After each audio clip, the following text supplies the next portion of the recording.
ਸਤਿ ਸ਼੍ਰੀ ਅਕਾਲ। ਤੁਸੀਂ ਜੁੜੇ ਹੋਏ ਹੋ ਪੰਜਾਬੀ ਰੇਡੀਓ USA ਦੇ ਨਾਲ ਤੇ ਮੈਂ ਹਾਂ ਪ੍ਰਵੀਨ ਸ਼ਰਮਾ ਲੈ ਕੇ ਹਾਜ਼ਰ ਹਾਂ ਤੁਹਾਡਾ ਸਭ ਦਾ ਮਨਪਸੰਦ ਪ੍ਰੋਗਰਾਮ ਖਬਰ ਤੇ ਨਜ਼ਰ। ਖਬਰ ਤੇ ਨਜ਼ਰ ਪ੍ਰੋਗਰਾਮ ਦੇ ਵਿੱਚ ਆਪਣੇ ਨਾਲ ਜੁੜ ਚੁੱਕੇ ਨੇ ਸੀਨੀਅਰ ਪੱਤਰਕਾਰ ਦੀਪਕ ਸ਼ਰਮਾ ਜਨਾਰਥਲ ਜੀ। ਉਹਨਾਂ ਦਾ ਕਰਦੇ ਹਾਂ ਸਵਾਗਤ ਤੇ ਫੇਰ ਵਧਾਂਗੇ ਖਬਰਾਂ ਦੇ ਵੱਲ। ਸ਼ਰਮਾ ਜੀ ਸਤਿ ਸ਼੍ਰੀ ਅਕਾਲ, ਸਵਾਗਤ ਹੈ ਪੰਜਾਬੀ ਰੇਡੀਓ USA ਤੇ। ਸਤਿ ਸ਼੍ਰੀ ਅਕਾਲ ਜੀ ਪ੍ਰਵੀਨ ਜੀ, ਸਾਰੇ ਸਰੋਤਿਆਂ ਨੂੰ ਮੇਰੀ ਪਿਆਰ ਭਰੀ ਸਤਿ ਸ਼੍ਰੀ ਅਕਾਲ ਜੀ। ਪ੍ਰੋਗਰਾਮ ਦੇ ਵਿੱਚ ਖਬਰਾਂ ਤੇ ਚਰਚਾ ਕਰਨ ਤੋਂ ਪਹਿਲਾਂ ਧੰਨਵਾਦ ਸਾਡੇ ਸਪਾਂਸਰ ਦਾ, ਜਿਹੜੇ ਜ਼ਰੀਆ ਬਣਦੇ ਨੇ ਇਹਨਾਂ ਪ੍ਰੋਗਰਾਮਾਂ ਨੂੰ ਤੁਹਾਡੇ ਤੱਕ ਪਹੁੰਚਾਉਣ ਦਾ। ਖਾਲਸਾ ਇੰਸ਼ੋਰੈਂਸ ਏਜੰਸੀ ਵਾਲੇ ਪਿਛਲੇ ਕਈ ਦਹਾਕਿਆਂ ਤੋਂ ਇੰਸ਼ੋਰੈਂਸ ਦੇ ਵਿੱਚ ਸ਼ਾਨਦਾਰ ਸੇਵਾਵਾਂ ਦੇਣ ਦੇ ਲਈ ਜਾਣੇ ਜਾਂਦੇ ਨੇ।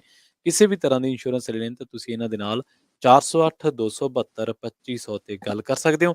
ਟਰਕੀਆਨਾ ਇਮੀਗ੍ਰੇਸ਼ਨ ਲਾ ਫਰਮ ਵਾਲੇ ਜੇ ਟਰਕੀਆਨਾ ਇਮੀਗ੍ਰੇਸ਼ਨ ਬਾਬਤ ਤੁਹਾਡਾ ਕੋਈ ਸਵਾਲ ਹੈ, ਕੋਈ ਸਲਾਹ ਕਰਨੀ ਹੈ ਤਾਂ 415-909-0503 ਤੇ ਗੱਲ ਕਰ ਸਕਦੇ ਹੋ। ਗੁਰਦੀਪ ਸਿੰਘ ਬਿਰਦੀ ਕਲੋਵਿਸ, ਸਤਨਾਮ ਸਿੰਘ ਸ਼ੇਰਗਿੱਲ ਸਿਲਮਾ, ਰਵਿੰਦਰ ਹਲਵਾਰਾ ਫ੍ਰੈਜ਼ਨੋ, ਮਨਜੀਤ ਸਿੰਘ ਦੀਵਾਨਾ ਬੂਟਾ ਸਿੰਘ ਰਾਣੀਪੁਰ ਫ੍ਰੈਜ਼ਨੋ, ਚਰਨਜੀਤ ਸਿੰਘ ਬਦਵਾਲ, ਪਿਆਰਾ ਸਿੰਘ ਰਾਹੁਲ, ਗੁਰਪਾਲ ਗਿੱਲ ਸੈਕਰਾਮੈਂਟੋ, ਗੁਰਦੀਪ ਸਿੰਘ ਗਿੱਲ ਤੇ ਪਰਿਵਾਰ ਯੂਬਾ ਸਿਟੀ, ਮਨਦੀਪ ਸਿੰਘ, ਸਰਬਜੀਤ ਕੌਰ ਸੈਨ ਹੋਜ਼ੇ ਤੇ ਜ਼ੈਂਡਰ ਗਰੁੱਪ ਵਾਲੇ। ਕਿਸੇ ਵੀ ਤਰ੍ਹਾਂ ਦਾ ਘਰ ਖਰੀਦਣਾ ਜਾਂ ਘਰ ਵੇਚਣਾ ਜਾਂ ਲੈਣਾ ਤੁਸੀਂ ਹੋਮ ਲੋਨ ਤੇ ਇਹਨਾਂ ਦੇ ਨਾਲ 559-905-2575 ਤੇ ਗੱਲ ਕਰ ਸਕਦੇ ਹੋ।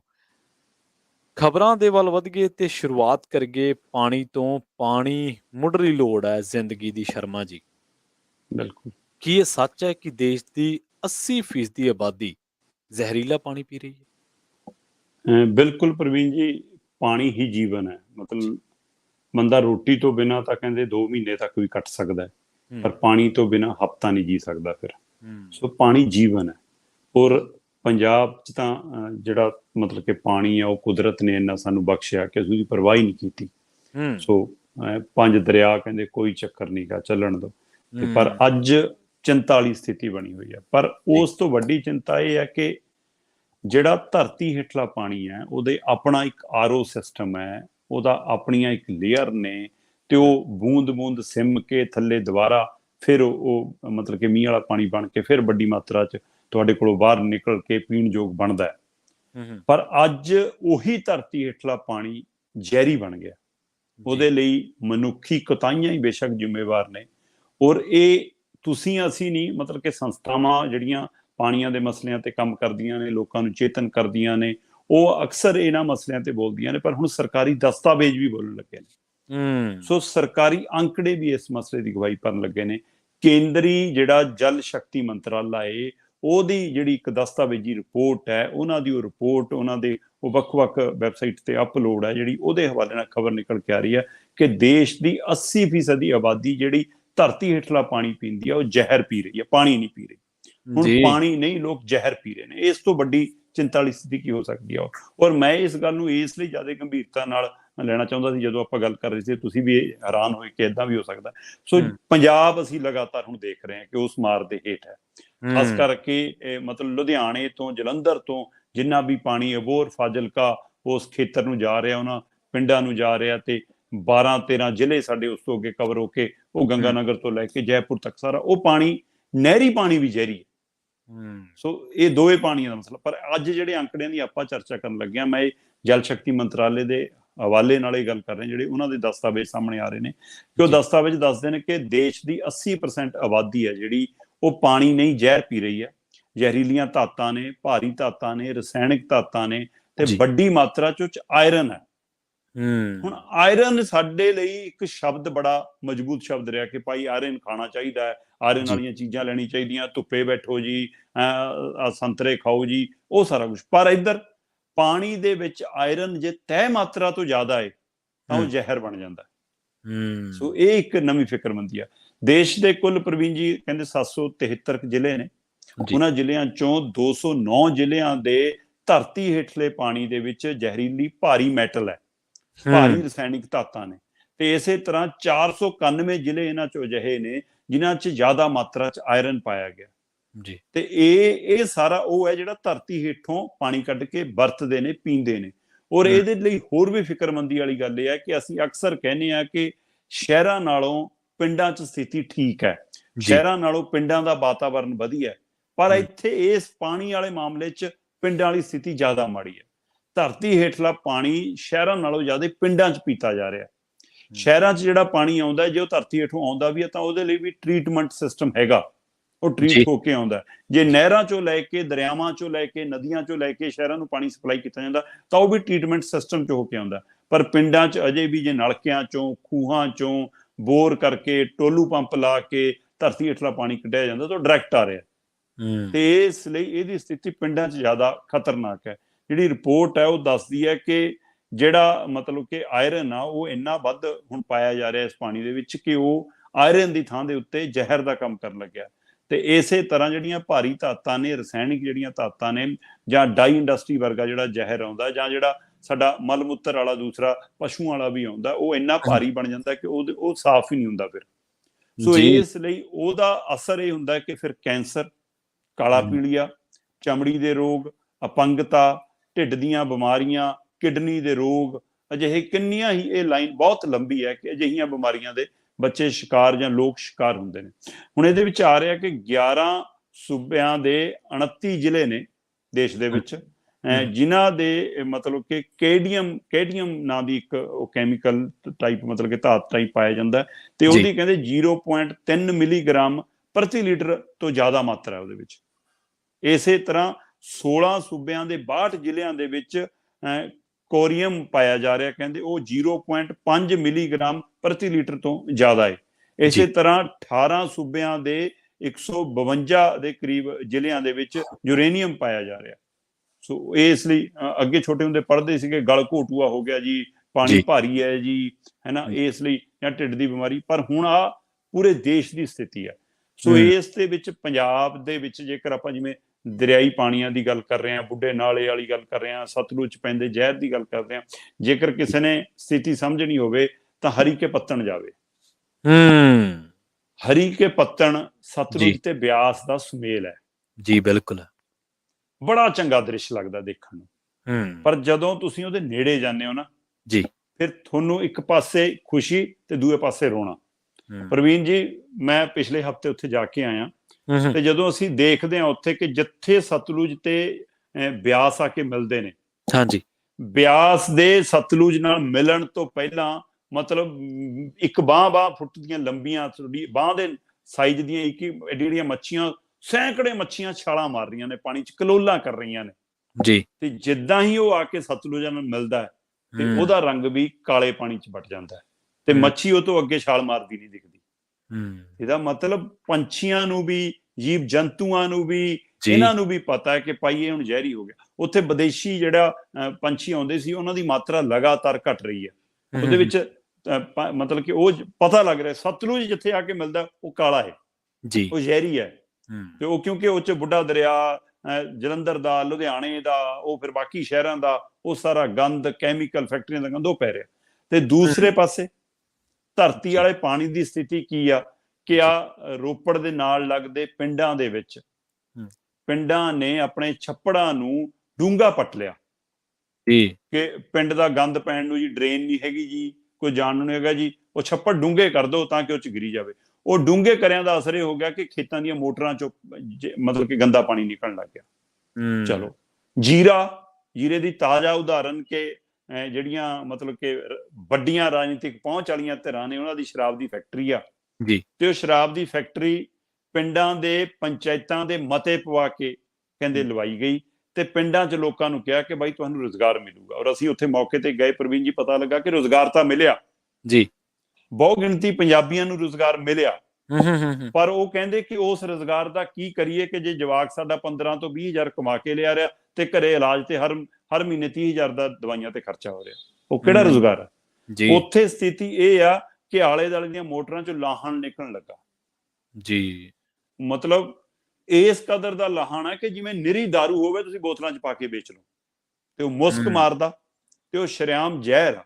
ਤੇ ਉਧਰ ਅਗਲੇ ਕਹਿੰਦੇ ਜੀ ਸਾਡਾ ਤਾਂ ਟ੍ਰੀਟਮੈਂਟ ਸਿਸਟਮ ਲੱਗਿਆ। ਜਦੋਂ ਚੈੱਕ ਕਰਨ ਜਾਂਦੇ ਨੇ ਤਾਂ ਦਿਖਾ ਦਿੱਤਾ ਜਾਂਦਾ ਪੋਲਿਊਸ਼ਨ ਕੰਟਰੋਲ ਬੋਰਡ, ਮਤਲਬ ਥਾਣੇ, ਸਾਨੂੰ ਪਤਾ ਹੈ ਕਿ ਜੁਰਮ ਦੇ ਸਰਟੀਫਿਕੇਟ ਕਿੱਥੋਂ ਮਿਲਦੇ ਨੇ।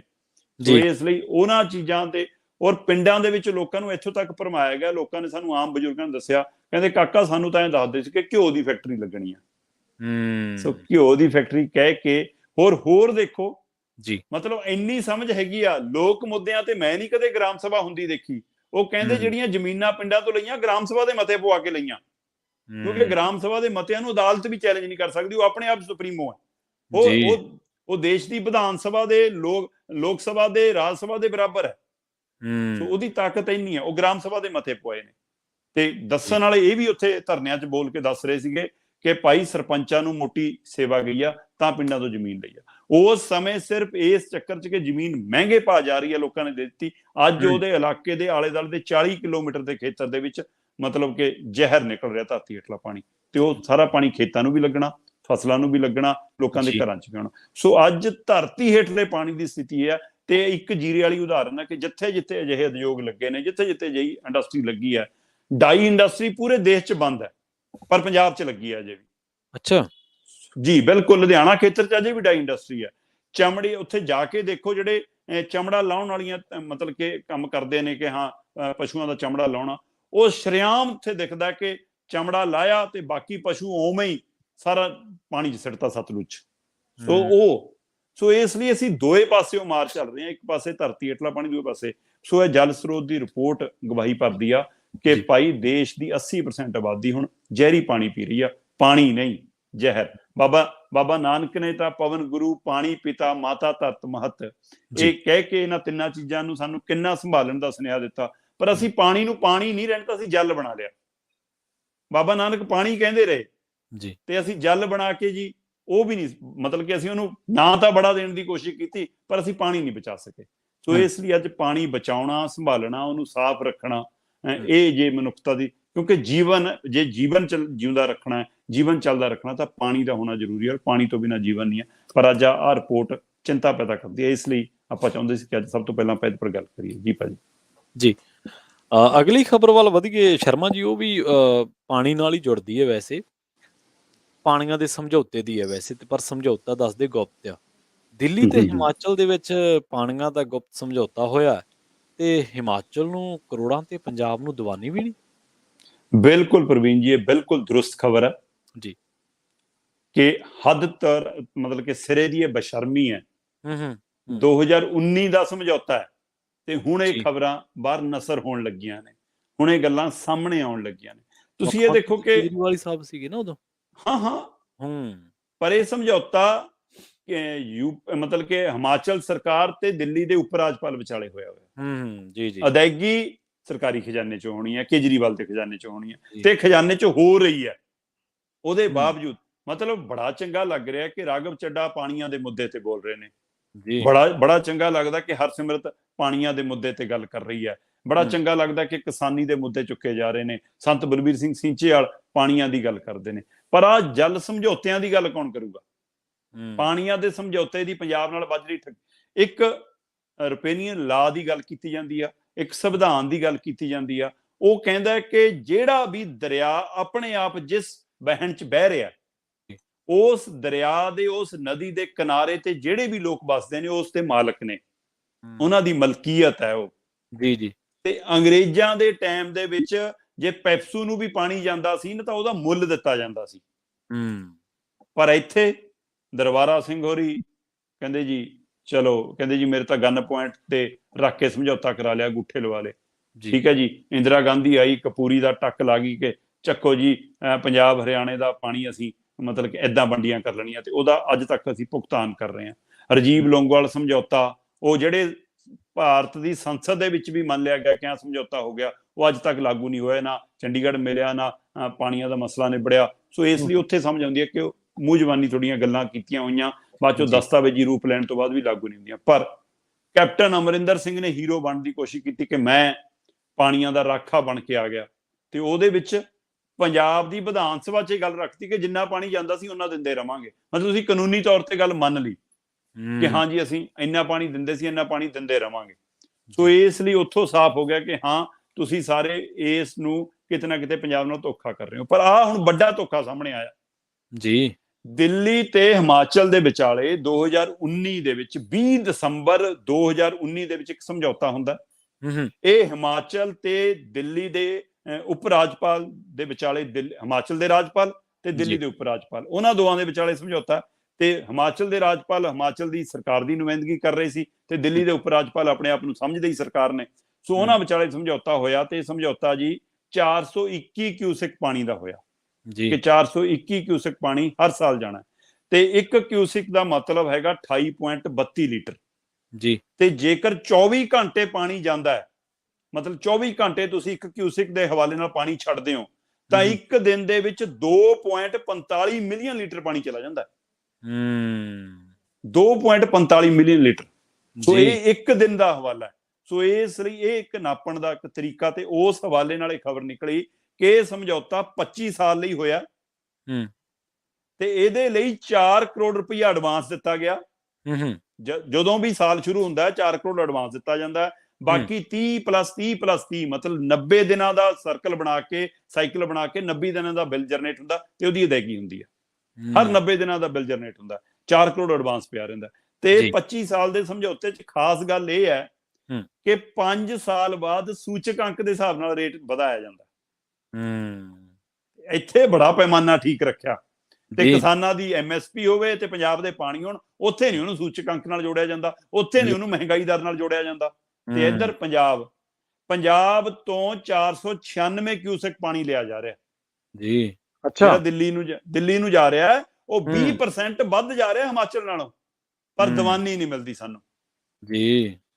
ਹਿਮਾਚਲ ਨਾਲੋਂ ਦੁੱਗਣ 20% ਵੱਧ ਪਾਣੀ ਅਸੀਂ ਦਿੱਲੀ ਨੂੰ ਦੇ ਰਹੇ ਹਾਂ, ਤੇ ਉਹਦੇ ਬਾਵਜੂਦ ਵੀ ਸਾਨੂੰ ਦਿੱਲੀ ਤੋਂ ਇੱਕ ਪੈਸਾ ਨਹੀਂ। ਹੁਣ ਤਾਂ ਕੇਜਰੀਵਾਲ ਸਾਹਿਬ ਨੇ ਪੰਜਾਬ ਦੀ ਵੀ ਫਿਕਰਮੰਦੀ ਆ ਉਹਨਾਂ ਨੂੰ, ਤੇ ਦਿੱਲੀ ਦੀ ਵੀ ਫਿਕਰਮੰਦੀ ਆ। ਪੰਜਾਬ ਦੇ MLA ਨੂੰ, ਮੰਤਰੀਆਂ ਨੂੰ ਬੁਲਾ ਕੇ ਵੀ ਬੈਠਕਾਂ ਕਰਦੇ ਨੇ। ਰਾਘਵ ਚੱਡਾ ਜੀ ਨੂੰ ਇੱਧਰ ਵੀ ਲਾਇਆ, ਉੱਧਰ ਵੀ ਲਾਇਆ। ਤੇ ਹੁਣ ਪੰਜਾਬ ਦੇ ਖਜ਼ਾਨੇ ਨੂੰ ਖੋਰਾ ਕਿਉਂ? ਕਰੋ ਨਾ ਨਵੀਂ ਪਹਿਲ ਕਦਮੀ, ਕਰੋ ਬਦਲਾਅ ਵਾਲੀ ਗੱਲ।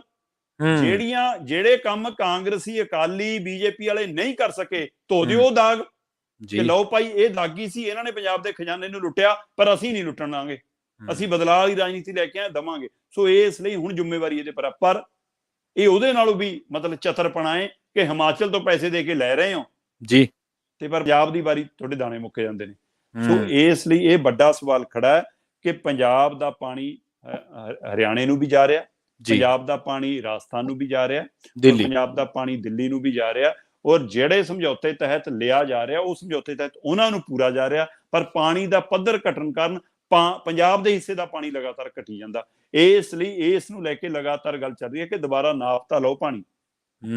ਇਹ ਕਹਿੰਦੇ ਨੇ ਟ੍ਰਿਬਿਊਨਲ ਨਹੀਂ ਜਨਾਬ, ਇਹਦੇ ਲਈ ਟ੍ਰਿਬਿਊਨਲ ਦੀ ਲੋੜ ਨਹੀਂ। ਇਹਦੇ ਲਈ ਸਿੱਧਾ ਸਿਸਟਮ ਹੈ ਕਿ ਭਾਈ ਪੰਜਾਬ ਦੇ, ਜਦੋਂ ਅਸੀਂ ਕੋਲਾ ਮੁੱਲ ਲੈਂਦੇ ਹਾਂ, ਜਦੋਂ ਅਸੀਂ ਪੱਥਰ ਮੁੱਲ ਲੈਂਦੇ ਹਾਂ, ਤਾਂ ਜਦੋਂ ਕੁਦਰਤੀ ਸਰੋਤ ਉਹਨਾਂ ਸੂਬਿਆਂ ਲਈ ਉਹਨਾਂ ਦੀ ਆਮਦਨ ਦੇ ਸਰੋਤ ਨੇ, ਤਾਂ ਕੁਦਰਤੀ ਸਰੋਤ ਜਿਹੜੇ ਵੀ ਥਾਂ ਤੋਂ ਪਾਣੀ ਲੰਘਦਾ ਹੈ ਔਰ ਉਹਦੀ ਮਲਕੀਅਤ ਹੈ।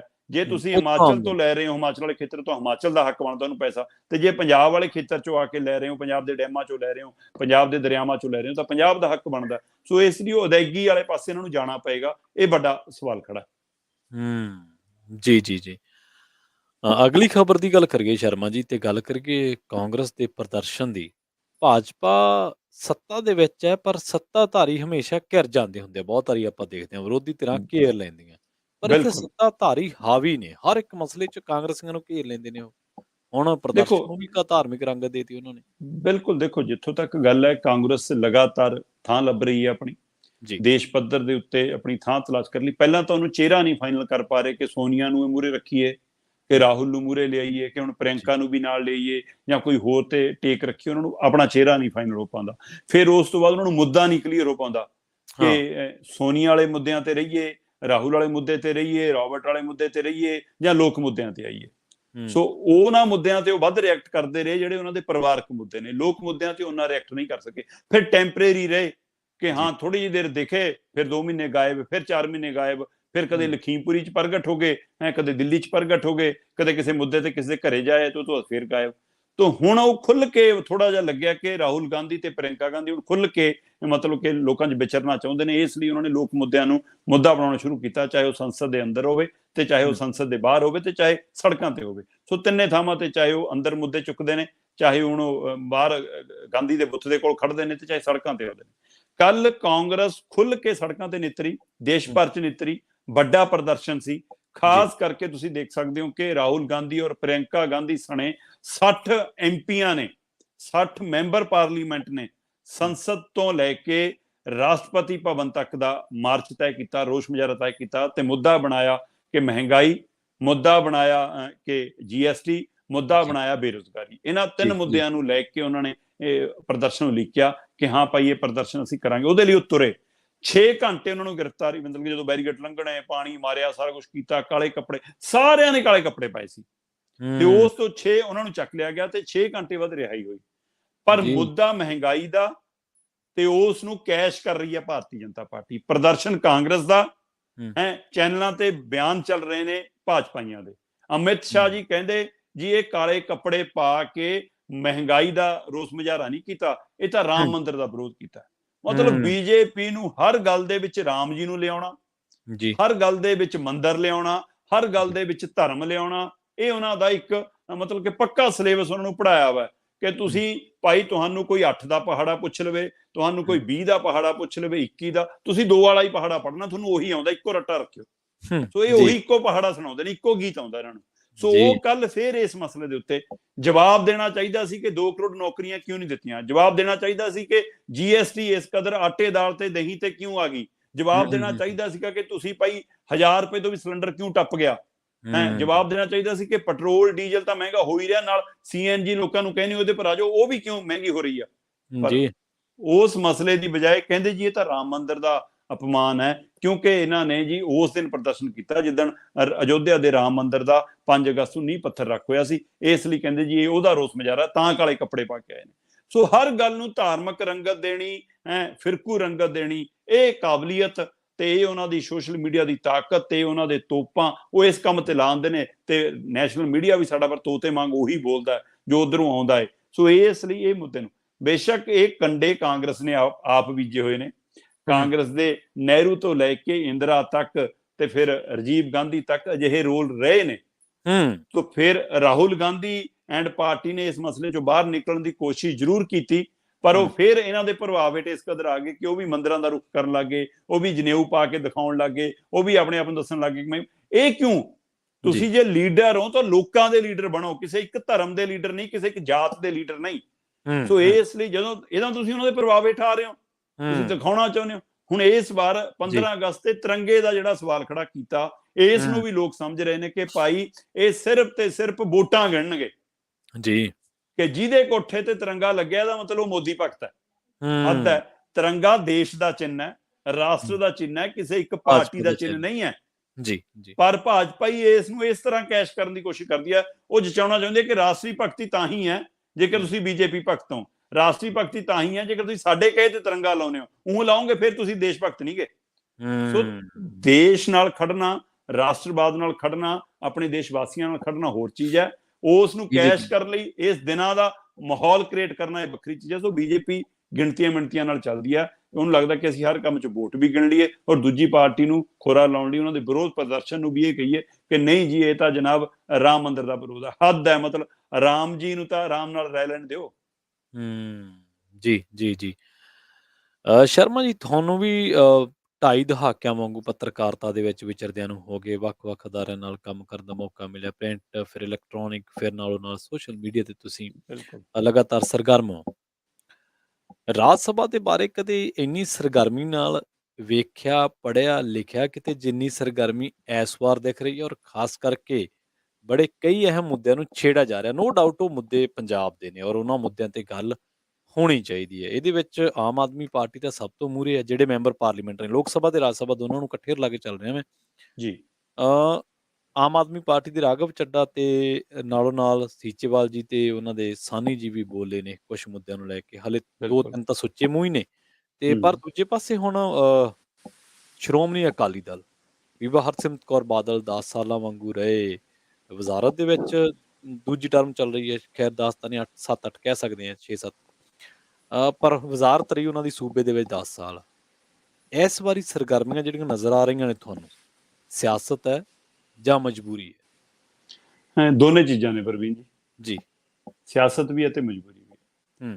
ਪੰਜਾਬ ਤੋਂ ਚੁਣੇ ਜਾਂਦੇ ਕਾਂਗਰਸੀ ਔਰ ਅਕਾਲੀਆਂ ਦੇ ਲੋਕ ਸਭਾ ਤੇ ਰਾਜ ਸਭਾ ਮੈਂਬਰ ਕਿੰਨੇ ਸੁੱਚੇ ਮੂੰਹ ਮੁੜਦੇ ਰਹੇ ਨੇ, ਕਿੰਨੇ ਉੱਥੇ ਬੋਲ ਕੇ ਨਹੀਂ ਆਉਂਦੇ ਸੀ।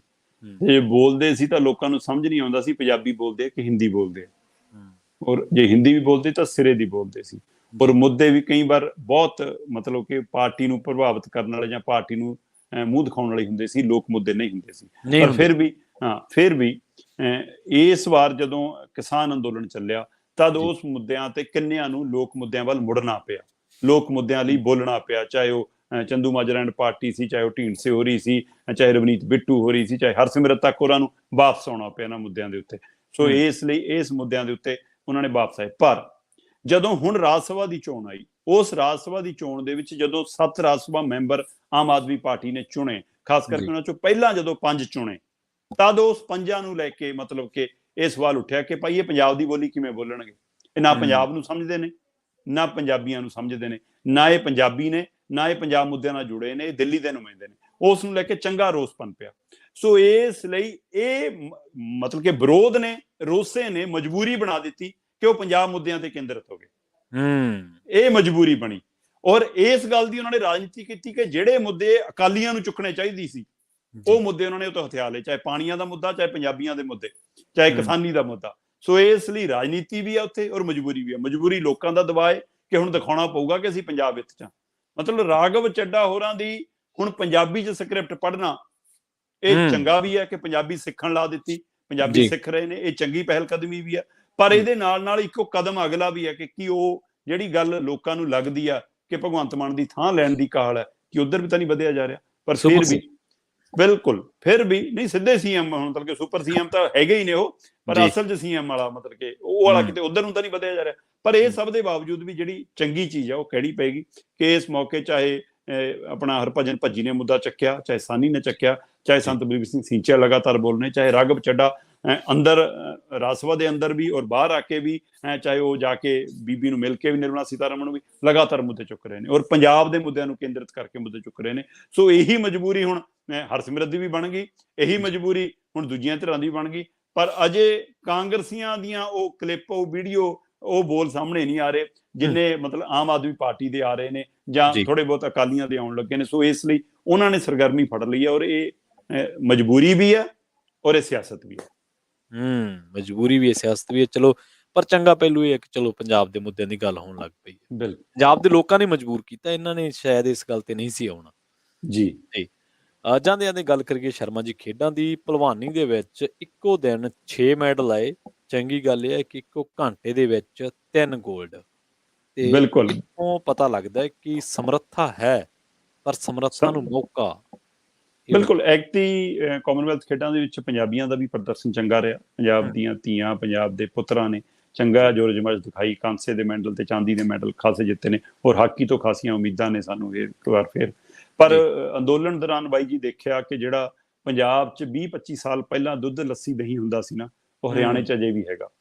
ਮਤਲਬ ਹਰਿਆਣੇ ਤੋਂ ਜਿਹੜਾ ਦੁੱਧ ਆਉਂਦਾ ਸੀ ਉਹ ਪੀਆ ਨਹੀਂ ਜਾਂਦਾ ਸੀ, ਚੱਬਣਾ ਪੈਂਦਾ ਸੀ। ਹਰਿਆਣੇ ਦੀ ਲੱਸੀ ਵੀ ਦੁੱਧ ਨਾਲੋਂ ਸਿਰਾ ਹੁੰਦੀ ਸੀ। ਮਤਲਬ ਤੇ ਛਾਛ ਤਾਂ ਕਮਾਲ ਹੈ। ਮਤਲਬ ਜਿਵੇਂ ਆਪਣੀ ਕੱਚੀ ਲੱਸੀ ਹੈ ਨਾ, ਉਹਨੂੰ ਉਹ ਛਾਛ ਕਹਿ ਕੇ ਦਿੰਦੇ ਸੀ, ਉਹ ਤਾਂ ਕਮਾਲ। ਮਤਲਬ ਇਸ ਲਈ ਉਹ ਦੁੱਧ ਔਰ ਲੱਸੀਆਂ ਦਾ ਅਸਰ, ਦਹੀਂ ਦਾ ਅਸਰ ਆਪਾਂ ਨੂੰ ਖੇਡਾਂ 'ਚ ਅਕਸਰ ਮਿਲਦਾ। ਤੇ ਇਸ ਵਾਰ ਫਿਰ ਪਹਿਲਵਾਨਾਂ ਨੇ 6 ਮੈਡਲ ਜਿੱਤੇ ਨੇ ਔਰ 6 ਦੇ 6 ਹਰਿਆਣਵੀ ਨੇ। ਤੇ ਉਹਨਾਂ ਦੁੱਧ ਲੱਸੀਆਂ ਦਾ ਜਲਾਓ ਤੁਹਾਡੇ ਚਿਹਰੇ ਤੇ ਵੀ ਹੁਣ ਸਾਫ਼ ਦਿਖਦਾ। ਨਹੀਂ, ਬਹੁਤ ਕਮਾਲ ਸੀਗਾ। ਸੋ ਉਹ ਹੁਣ ਆਪਣਾ ਮਤਲਬ ਕਿ ਕਿਤੇ ਨਾ ਕਿਤੇ ਪਾੜਾ ਰਾਜਨੀਤੀ ਨੇ ਪਾਤਾ ਸੀ ਔਰ ਕੱਲ ਜਿੱਤੇ ਹੋ ਰਹੇ ਸੀ ਤੇ ਪੰਜਾਬ ਉਹਨਾਂ ਨੂੰ ਵੱਧ ਛਾਲਾਂ ਮਾਰ ਰਿਹਾ ਸੀ। ਇਹ ਜਿਹੜੀ ਆਪਣਾਪਣ ਪੈਦਾ ਹੋਇਆ, ਇਹ ਚੰਗੀ ਗੱਲ ਹੈ। ਇਹ ਦੇਸ਼ ਦੇ ਸਾਰੇ ਸੂਬਿਆਂ 'ਚ ਜੜਾਵ ਹੋਣਾ ਚਾਹੀਦਾ। ਸੋ 6 ਪਹਿਲਵਾਨ ਨੇ ਮੈਡਲ ਜਿੱਤੇ ਨੇ, ਜਿਹਦੇ ਵਿੱਚੋਂ 3 ਗੋਲਡ ਨੇ। ਤਿੰਨੇ ਬਿਲਕੁਲ ਜਿਵੇਂ ਤੁਸੀਂ ਦੱਸਿਆ ਪ੍ਰਵੀਨ ਜੀ, 1 ਘੰਟੇ ਦੇ ਵਿੱਚ ਲਗਾਤਾਰ ਇੱਕ ਤੋਂ ਬਾਅਦ ਇੱਕ ਤੋਂ ਬਾਅਦ ਇੱਕ। ਬੇਸ਼ੱਕ ਇੱਕ ਸਿਲਵਰ ਆਇਆ ਔਰ ਗੋਲਡ ਤੋਂ ਮਾੜਾ ਜਿਹਾ ਖੁੰਝ ਗਈ ਉਹ ਕੁੜੀ ਅੰਸ਼ੂ ਮਲਿਕ ਹੋਰਾਂ ਦਾ ਕੱਲ ਜਨਮ ਦਿਨ ਵੀ ਸੀ। ਸੋ ਉਹਦੇ ਲਈ ਉਹ ਸਿਲਵਰ ਦਾ ਵੀ ਤੋਹਫਾ, ਪਰ ਉਹ ਸੋਨਾ ਚਾਹੁੰਦੀ ਸੀ। ਕੋਈ ਗੱਲ ਨਹੀਂ, ਅਗਲੇ ਮੌਕੇ ਬਹੁਤ ਨੇ, ਕਿਉਂਕਿ ਮਾਤਰ 21 ਸਾਲ ਦੀ ਆ ਜੇ ਉਹ ਬੱਚੀ। ਤੋਂ 21 ਸਾਲ ਦੀ ਉਮਰ ਦੇ ਵਿੱਚ ਉਹਨੇ ਸਿਲਵਰ ਮੈਡਲ ਜਿੱਤਿਆ।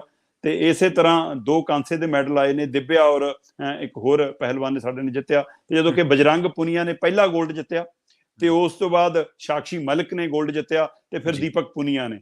ਸੋ ਪੁਨੀਆ ਨੇ ਵੀ ਕੱਲ ਝੰਡੀਆਂ ਗੱਡੀਆਂ ਤੇ ਮਲਿਕ ਨੇ ਵੀ ਗੱਡੀਆਂ ਤੇ ਅੰਸ਼ੂ ਮਲਿਕ ਉਧਰ ਸਿਲਵਰ ਲਿਆਈ। ਤੇ ਉਸ ਤੋਂ ਬਾਅਦ ਦਿਵਿਆ ਤੇ ਇੱਕ ਹੋਰ ਪਹਿਲਵਾਨ ਸਾਡਾ, ਇਹਨਾਂ ਨੇ ਮਤਲਬ ਕਿ 6 ਮੈਡਲ ਜਿੱਤੇ ਨੇ। ਤੇ ਮੈਡਲਾਂ ਦੀ ਆਸ ਇੱਕ ਕਤਾਰ ਹੋਰ ਲੰਬੀ ਹੋਏਗੀ ਔਰ ਇਹਨਾਂ ਪਹਿਲਵਾਨਾਂ ਨੂੰ, ਇਹਨਾਂ ਖਿਡਾਰੀਆਂ ਨੂੰ, ਜਿਹੜੇ ਵੀ ਮੈਡਲ ਸੂਚੀ 'ਚ ਸ਼ਾਮਲ ਹੁੰਦੇ ਜਾ ਰਹੇ, ਉਹਨਾਂ ਨੂੰ ਵਧਾਈ। ਤੇ ਨਵਿਆਂ ਦੇ ਉੱਤੇ ਸਰਕਾਰ ਨੂੰ ਕੰਮ ਕਰਨ ਦੀ ਲੋੜ ਆ ਤਾਂ ਕਿ ਹੋਰ ਵੱਡੀ ਗਿਣਤੀ ਦੇ ਵਿੱਚ ਸਾਡੇ ਖਿਡਾਰੀ ਇਨਾਮ ਨਾਲ ਖੱਟ ਸਕਣ। ਹੁਣ ਇਹਨਾਂ ਨੂੰ ਜਿਹੜੇ ਇਨਾਮ ਦੇਣੇ ਨੇ ਉਹ ਤੋਂ ਪਹਿਲਾਂ ਤਿਆਰੀਆਂ ਲਈ ਵੀ ਖਰਚਾ ਜੇਕਰ ਚੰਗਾ ਮਿਲ ਜਾਏ ਤਾਂ ਬੱਚੇ ਹੋਰ ਮੈਡਲ ਲਿਆ ਸਕਦੇ ਨੇ। ਹਾਂਜੀ, ਬਿਲਕੁਲ। ਜਿਹੜੇ ਸਾਡੇ ਨੌਜਵਾਨ ਵੀਰ ਭੈਣਾਂ, ਚਲੋ ਭੈਣਾਂ ਤਾਂ ਘੱਟ ਹੈ, ਨੌਜਵਾਨ ਵੀਰ ਜਿਹੜੇ ਰੈਲੀਆਂ ਦੇ ਵਿੱਚ ਮਾਰਦੇ ਨਾ ਲੜਕੇ, ਤੇ ਜੇ 4 ਬਿਲਕੁਲ ਘੰਟੇ ਉਹੀ ਗਰਾਊਂਡ ਵਾਸਤੇ ਕੱਢੇ ਹੋਣ ਤਾਂ ਬਿਲਕੁਲ ਇਹ ਮੈਡਲ ਉਹਨਾਂ ਦੇ ਗਲਾਂ 'ਚ ਵੀ ਪੈ ਸਕਦੇ ਆ। ਇਹਦੀ ਕੋਈ ਮਿਹਨਤ ਨਾਲ ਸਭ ਕੁਝ ਹੀ ਮੁਮਕਿਨ ਹੈ, ਪੋਸੀਬਲ ਹੈ। ਸ਼ਰਮਾ ਜੀ, ਬਹੁਤ-ਬਹੁਤ ਧੰਨਵਾਦ ਤੁਹਾਡਾ ਇਹਨਾਂ ਖਾਸ ਜਾਣਕਾਰੀ ਬਹੁਤ ਲਈ। ਸ਼ੁਕਰੀਆ ਬਹੁਤ ਸ਼ੁਕਰੀਆ ਬਹੁਤ ਧੰਨਵਾਦ ਜੀ। ਸੋ ਪ੍ਰੋਗਰਾਮ ਖਬਰ ਤੇ ਨਜ਼ਰ ਦੇ ਵਿੱਚ ਆਪਣੇ ਨਾਲ ਜੁੜੇ ਸਨ ਦੀਪਕ ਸ਼ਰਮਾ ਜਨਾਰਥਲ ਜੀ, ਜਿਨ੍ਹਾਂ ਦੇ ਨਾਲ ਆਪਾਂ ਕਈ ਅਹਿਮ ਖਬਰਾਂ ਨੂੰ ਲੈ ਕੇ ਚਰਚਾ ਕੀਤੀ ਹੈ। ਪ੍ਰੋਗਰਾਮ ਖਬਰ ਤੇ ਨਜ਼ਰ ਦੇ ਵਿੱਚ ਇੰਨਾ ਹੀ ਸਮਾਂ ਇਜਾਜ਼ਤ ਨਹੀਂ ਦਿੰਦਾ। ਤੁਸੀਂ ਜੁੜੇ ਰਹੋ ਪੰਜਾਬੀ ਰੇਡੀਓ ਯੂਐਸਏ ਦੇ ਨਾਲ ਤੇ ਆਖਿਰ ਦੇ ਵਿੱਚ ਇੱਕ ਵਾਰ ਫਿਰ ਤੋਂ ਤੁਹਾਨੂੰ ਸਭ ਨੂੰ ਪਿਆਰ ਸਤਿਕਾਰ ਸਹਿਤ ਸਤਿ ਸ਼੍ਰੀ ਅਕਾਲ।